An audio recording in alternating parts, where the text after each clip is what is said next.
காவேரிக்கு அடிபட்டோன்னா ரொம்ப பயந்து போகிறாரு. அவங்கள ரொம்ப கேர்ஃபுல்லாக கவனிச்சுக்கிறாரு. அவங்களுக்கு எல்லா வேலையும் பார்த்து பார்த்து செய்கிறாரு. அதை பார்த்து காவேரி ரொம்ப நெகிழ்ச்சி அடைகிறாங்க. காவேரி விஜய் இவ்வளோ நம்ம மேலே பாசம் வச்சுருக்காருன்னு சொல்லிட்டு அப்படியே விஜய் ரசித்து பார்க்குறாங்க. அடுத்து விஜய் பண்ணுற எல்லா வேலையும் எப்படி ரசிக்க ஆரம்பிக்கிறாங்க. விஜய் காவேரிக்காக சாப்பாடு ஊட்டி விடுறாரு, அவங்கள கவனிச்சுக்கிறாரு. வேறு எதுவும் பிரச்சனை இல்லைல்ல காவேரி அப்படின்னு சொல்லிட்டு தாங்கன்னு தாங்குறாரு. காவேரி ரொம்ப சந்தோஷமாக இருக்காங்க. அடுத்து விஜய் காவேரியை தூங்க வைக்கிறாரு. காவேரி இங்கே பாரு, இன்றைக்கி ஃபுல் அண்ட் ஃபுல் உன்னை நான் பொறுமையாக தூங்க வைப்பேன். எங்கே நினச்சா சின்ன குழந்தைய தூங்க வைக்கிறதுக்கு அப்படின்றாங்க. நீ எப்பவும் சின்ன குழந்தை தான், பின்ன வாழ்த்துறலாம் இவ்வளோ பண்ணுற, நீ சின்ன குழந்தை தான் அப்படி சொல்லிட்டு தூங்க வைக்கிறாரு. அடுத்து காவேரி மேலே கையை போட்டுட்டு அப்படியே விஜயும் தூங்கி போகிறாரு. அப்படியே பேசிக்கிட்டு காவேரி அப்படியே விஜயை பார்த்து ரசிக்க ஆரம்பிக்கிறாங்க.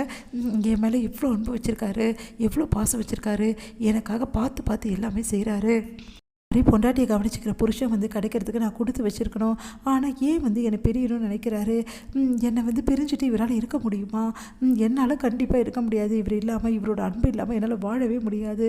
அதனால தான் நான் சைனை தள்ளி போடுறேன். கண்டிப்பாக எக்காரணம் கொண்டு அந்த பேப்பரில் நான் கண்டிப்பாக சைனே பண்ண மாட்டேன். இது உறுதியாக நான் பண்ணியே ஆகணும். இதுக்கு நான் என்னென்ன பண்ண முடியுமோ அவ்வளவும் பண்ண போகிறேன் அப்படின்னு சொல்லிட்டு காவேரி யோசிக்கிறாங்க. விஜயை பார்த்து அப்படியே ரசிக்க ஆரம்பிக்கிறாங்க. காவேரி அப்படியே கிட்ட போயிட்டு அப்படியே விஜயோட கையில் தன்னோட கையை அப்படியே சேர்த்துக்கிறாங்க. சேர்த்துட்டு அப்படியே உறங்கி போகிறாங்க காவேரி. குமரனும் வராங்க வீட்டுக்கு. வந்தோடனே என்னடி இவ்வளோ லேட்டாக வரீங்க, சாப்பிடுங்க அப்படின்னு. இல்லைம்மா, நாங்கள் வெளியே போய் சாப்பிட்டுட்டு வந்துட்டோம் அப்படின்றாங்க. ரொம்ப சந்தோஷப்படுறாங்க எல்லாருமே.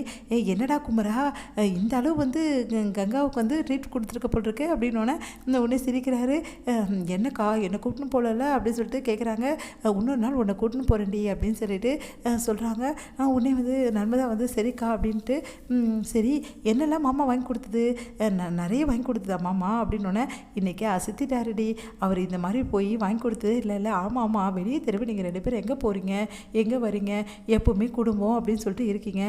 அந்த தையல் கடையை கட்டிக்கிட்டே அழுவுறீங்க. வெளியே தெருவு போனால் தானே நீங்கள் புருஷன் போனாட்டே எவ்வளோ பேர் எவ்வளோ இடம் போகிறாங்க தெரியுமா?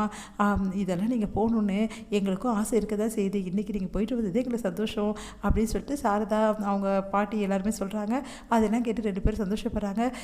சரி நீங்கள் போயிட்டு நேரத்தோடு படுத்துக்குங்க அப்படின்னு சொல்லிட்டு, இங்கே பாருங்கள், இன்றைக்கி இவங்க தனியாக போயிட்டு வந்தது எவ்வளோ சந்தோஷமாக இருக்காங்க.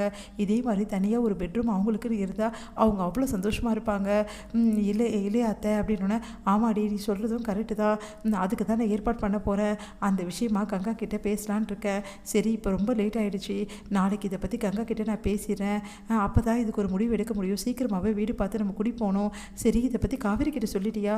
அதான் எப்படி சொல்கிறதுன்னு தெரியல அத்தை, சொல்லி தானே ஆகணும், எப்படியாவது சொல்லிடுறீ அப்படின்றாங்க.